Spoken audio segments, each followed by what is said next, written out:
Well, we appreciate today. We've got a really exciting guest on the Artist Spotlight, Mr. Bryan. Thank you for joining us. Thanks for having me. What's going on? You were watching that video there. What was that? Yeah, a couple good times there. What was that reminding you of? Well, I used to party it up a little bit. On Rain is a Good Thing. Don't you think that might have been such a huge hit because of how it resonated with people? Well, yeah. I mean, I think everybody. I think it's just a fun song, and I think the chorus, just kind of doing the progression of of how what happens after rain and stuff like that. I think everybody just thought it was a fun song. It certainly yeah, I mean, I think it certainly struck a chord with a lot of people, and I think the frisky line always gets a good reaction too. So. But that's kind of some versatility that you show when you bring back like a song like Do I, because that's completely different from Rain is a Good Thing. Well, yeah, I mean, I always just prided myself on trying to be being able to do a ballad and being able to do a up tempo kind of songs, party songs, and I know it was always a big testament to me, growing up, whenever I heard an artist kind of going back and forth, when you'd hear him do something, that was really, really meaningful, and then they could also have fun. So I just kind of grew up, a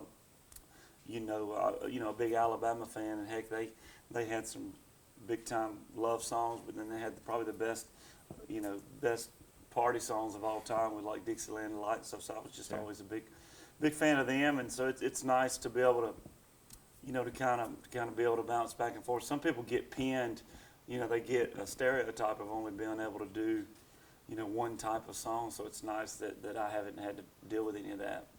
We gave our viewers the opportunity to submit some questions to ask you, and so I said I'd ask one. So Melissa Weiser, if you were watching, she wants to know, what inspired you to become a musician, and once you became really big, how do you keep that inspiration going?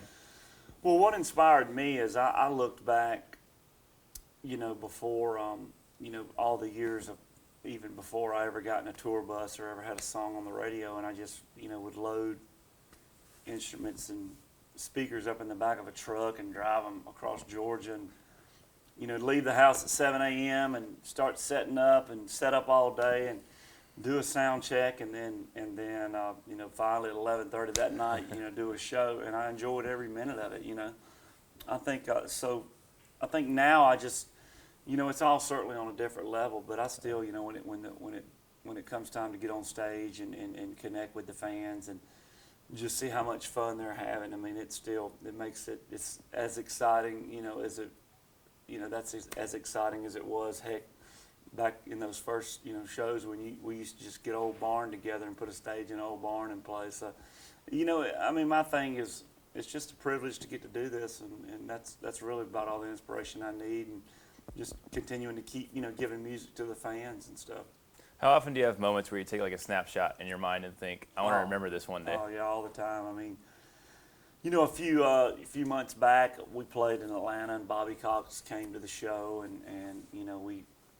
Was he rocking? Oh, he was having a great time. He and his wife Pam, and I've done some charity stuff with Bobby, and Bobby had just retired, and I was a show with Jason Aldean, and me and Jason were on stage singing, and we dedicated a song to him, and he stood up, and the whole arena was really kind of saluted him. I mean, that was something that I'll never forget.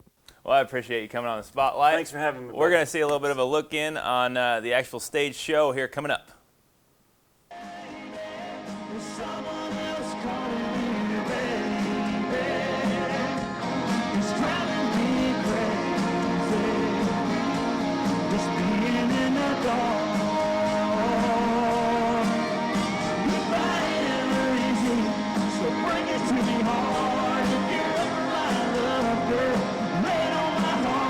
Try to say